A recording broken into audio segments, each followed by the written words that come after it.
Hey everyone, and welcome to my channel, or welcome back to my channel. This is davidjaysway, and if you were wondering why I'm wearing the same shirt that I was in the previous video, it's because I am wearing the same shirt that I was in the previous video because I did not feel like trying to change to pretend like this was filmed on a different day. Filmed literally minutes in between, so it is what it is. But today, as you can see in the title, I just wanted to talk about the things that I use in my hair and also about hair goals as requested by someone in the comments in a video previous, I think 2 videos ago. Hey, after filming the video, I realized that I mentioned in the original video that I was going to talk about hair goals and then got to the end of the video and said nothing about any hair goals. So I'm just gonna handle that really quickly. I don't have hair goals in the sense that in my past previous lock journeys, I've always been like, man, I can't wait until my hair is, down here so I can put it up in a style or, throw it up in a ponytail or whatever. But as cliche as it may sound, this journey, I am seriously just enjoying every step of the process. Yeah, I guess in the past my goal has always been to have it long enough for me to put it back in a ponytail or put it half up, half down.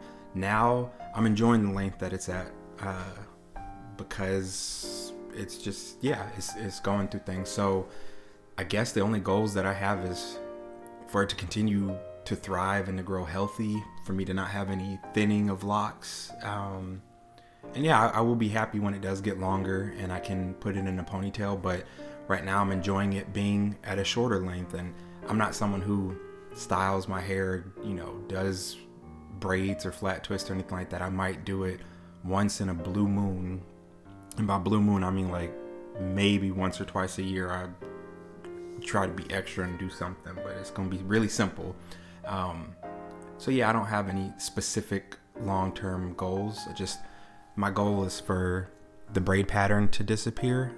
I just hit 5 months, going on 6, so I don't know how long that's going to take, but it would be awesome if by year 1 that more of the braid pattern were gone and that I couldn't see it. And again, most people, when you're far away, even when you're close up, you can't tell until you're like really, really close up on my hair. So it doesn't bother me that the braid pattern is there, but just for it to be a complete, locked look from root to tip is my main goal. The only thing that I'm really concerned about. And then, one day when it is long enough for me to throw back and do all that with it, then that'll be a cool day too. But until then, we will keep rocking it how we do. So yeah, hopping back over to the other video. So I tried to get all the stuff that I use in a bucket for the most part. I mean, I couldn't put everything in that I use because that would take forever, but I try to get the most important things that I use on a regular basis. Oh man, I forgot one of the containers. Whatever. So I don't want to say that I put a lot of product in my hair, but I do listen to my hair and my scalp, and I'm a firm believer in do what's good for you. Do what you feel like works for your hair. Of course, take advice and take opinions from other people. Listen, do your research, but don't take it as Bible. Everybody out here is on their own journey trying to figure out what to do with their hair and how things work. And although people may have a lot of great information, it's not always necessarily what pertains to you and your hair type, because no one has the exact same set of hair on their head when it comes to density, when it comes to curl pattern and all of that. So it's really hard to gauge your journey off of someone else's journey. So with all that said, take what I say with a grain of salt. Of course, you're more than welcome to try out the things that I use, but don't take it as the word of, how to get your hair to look like mine if you wanted to, because there's no guarantee that your hair will come out looking like mine. There's no guarantee that my hair will come out looking like mine. Anywho, so as most people, I have a handy dandy trusty I think they call them infinity hair bottle spray things, but yeah, the one that gives the fine mist. I like it just because it does give a fine mist, and I don't use this daily, but I do use it when I wake up in the morning and I feel like my hair is a little dry, stiff, and you know, whether I want to change the part from a side part to a middle part, or I just want to put a little bit of moisture in my hair, and maybe oil it a little bit, then I'll, you know, put some water on from here, and then I'll add some oil. So there's the spray bottle with just water. This is just plain water. And then I also have this spray bottle, which I got off of Amazon, but this one is glass. And I like it because see, with the infinity ones, the hole on this is really small. So I've tried putting other things, not like thick as oil, but things, you know, water mixed with some essential oils and stuff, and it didn't work out well because the hole was too small, so it would get clogged up. But this one is specific for water or oils, so you can literally spray oil, whether you use it for food, cooking, or your hair, but you can put oil in here, just regular flat out oil, and it will not get clogged up because the hole is larger and it's made for that. So I love this one. And in here I have a homemade DIY concoction. This is the one that I use after I exercise, because I exercise often. I try to exercise 4 to 5 days a week. And I'm not trying to, you know, spray water and oil my scalp or hair that often. But this one's just kind of like a post-workout refresher for my scalp to keep it from itching and getting too dry in between. So what I have in here is distilled water, and then a mixture of, dang, I don't forgot what I put in here. It's been so long. But yeah, I think it's mainly just distilled water. And then I have some rosemary essential oil in here to help, you know, with the scalp.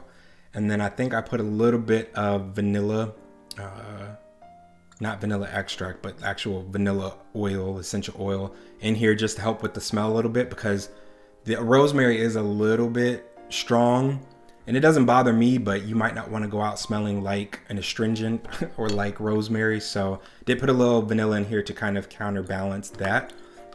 But yeah, after I exercise and my scalp is wet and whatnot, I will go in and I'll, you know, spray in my scalp and whatnot all throughout just to refresh it after a workout.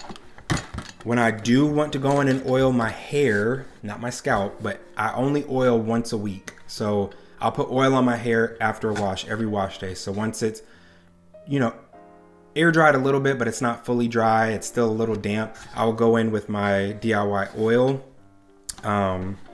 And I'm not going to remember everything I put in here either, because I'm kind of like a hodgepodge test out. I got a billion things in my cabinet that I make oils out of, but the base is grapeseed oil, and you can see here, so I have a base of grapeseed oil, and at the bottom I have flax seeds. This one's been sitting for about 6 weeks now, 6 or 7 weeks. So I pour some flax seeds, or not flax seeds, oh my goodness, fenugreek seeds. These are fenugreek, not flax seeds. Fenugreek seeds, I put them at the bottom, and then I pour the grapeseed oil in, and I put it in like a pot of water so it can get warm. And I don't know if it's actually doing anything or not, but in my brain, I feel like the chemistry and stuff is working when it warms up, so that the flax seeds can release a little bit more of their goodness and potency into the oil. But I don't get it to like where it's boiling. I just have it where it's warm so it can kind of activate a little bit. And then in there, I also put different essential oils. I put a little bit of black castor oil, just a little bit in there, and some almond oil. And then I'll also add some essential oils for smell. So different ones, you know, there's orange, there's lavender, there's peppermint, there's all different sorts of things, all different sorts of uses, whether you're wanting it as a to help your scalp, whether you're wanting it for hair growth, whether you're wanting it for, there's a whole myriad of different things that these different essential oils do. I'm not about to get into all of those on this video. There's plenty of videos on YouTube that you can find out what they do for your hair and your scalp that you can look up. But yeah, so what I'll do is I will pour this into here, and then after I've washed my hair, I just go through and I'll pour some in my hand, and I literally just go through and massage it through my hair, all of it, just like that. And yeah, I let it air dry after that. As far as wash day is concerned, I forgot before I get to wash day. And then I also have this that I also got on Amazon, and it is a glass little, I don't know if it's I use it for hair oil, but I guess people can put perfume or cologne in here. But I use it, like I said, for my oil. So the exact same oil that I have in here, I put in here, and then I can go through, and I like it just because it controls how much, you're not putting goops and globs of oil on your scalp, because I have a pretty sensitive scalp. So I can just go through and I can part my hair where I want to and go in and oil my scalp. And I just like it because there's just control, and it's 2-in-1 because you're putting oil on your scalp, and then the ball on this rotates, and so it's massaging your scalp at the same time. Yeah, so it's nice. And let me see. You can see my hand, and then you see the amount of oil that it puts out. So you can see that it's not putting out a ton of oil, but it's putting out enough that you can saturate your scalp the way you want. And of course, if you want more, you can sit there and roll it on longer and longer. And then last but not least, for wash day, I'm not one of those people that is going to go out and buy new products because I'm locked now or trying to lock. I use the exact same products that I used when I was loose natural, mostly because I'm not trying to spend a bunch of money, and so I want to use up the products that I already had.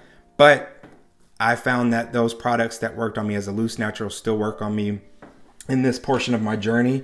The only difference now is with the conditioner, I dilute it so that it's not as thick, and so I don't have the buildup from it.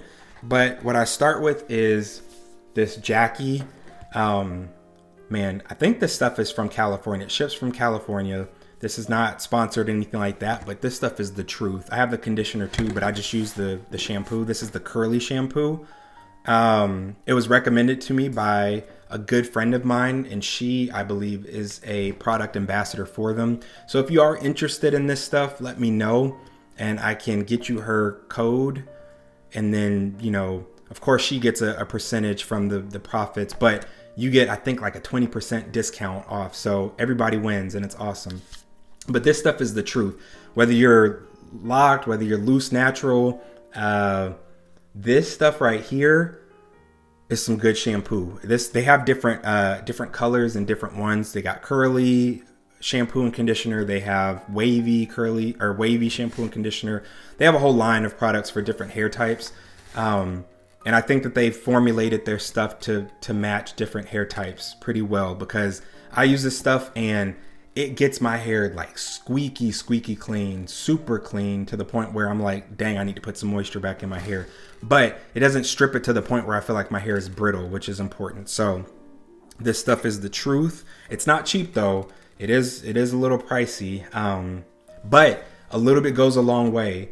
No cap. Like, I put not even a dime size, like a tiny little bit in my palm, and I can get a huge good lather throughout my whole head. So even though, this little bottle might have cost, I don't remember, $15, it has lasted me already for almost a year, and it's down to here. So I still have more than half of this bottle left. All right. And then I always follow that up with this Aussie Miracle Moist shampoo. It doesn't say that it's a moisturizing shampoo, but it is, because when I put this in, I still get that lather, and it still feels like it's cleaning my hair, but I don't feel like it's stripped afterwards. With this one, I feel like I'm stripping out all of the dirt and grime. With this one, I feel like I'm putting a little bit of that moisture back in while still getting out stuff. So I follow that up. Maybe it's extra, but I like the way my hair feels after having this on it. And then the last thing I do is condition. I bought this co-wash, but from what I understand, co-wash is almost exactly the same, if not exactly the same as regular conditioner. So just a marketing ploy to get people to spend more money. But I use this Head and Shoulders Royal Oils Moisturizing Co-Wash with coconut oil. Gently cleanse and hydrates long-lasting scalp relief, yada, yada, yada, for curly and relaxed hair. So yeah, sulfate, paraben, and dye free, low lather. So what I do is, I didn't bring the bottle, but I have a bottle. I described it in the past as like a ketchup bottle, like the kind that you would use at a baseball game with hot dogs. But it's just a cylindrical bottle that has a top and pretty much has one of these type of nozzles on the top. But I squeeze into that bottle maybe this much, like that. You know, if the bottle is like this, I might put that much conditioner at the bottom, and then I'll fill the rest of the bottle up to the top with hot water in the shower, swish it around, and then I will put it all throughout my hair, and kind of massage it in, squeeze it in. I don't massage it, I squeeze it in, and then I'll go about washing my body, you know, maybe, I don't know, 2 to 5 minutes that it's sitting on my hair, and then I rinse it out. I don't let it sit for a long time. I don't time it, so I don't know, but I'm just assuming it takes about 2 to 5 minutes to wash, whatever. Maybe you take 15, 20 minutes to wash. I'm not about that life. I'm trying to get in and get out as quickly as possible because I got things to do. So after I rinse that out, I make sure to rinse it out really good. Never had any issues with buildup. Never had any issues with dandruff or dry scalp or anything like that after that. So that is what I use on my hair, my holy grail of products. And yeah, if you have any questions or comments, please leave them in the comment section. Please make sure to subscribe and like this video so that I can keep making this content and know what is interesting to people. Thank you for tuning in, and I hope you stay to the end. Have a great day.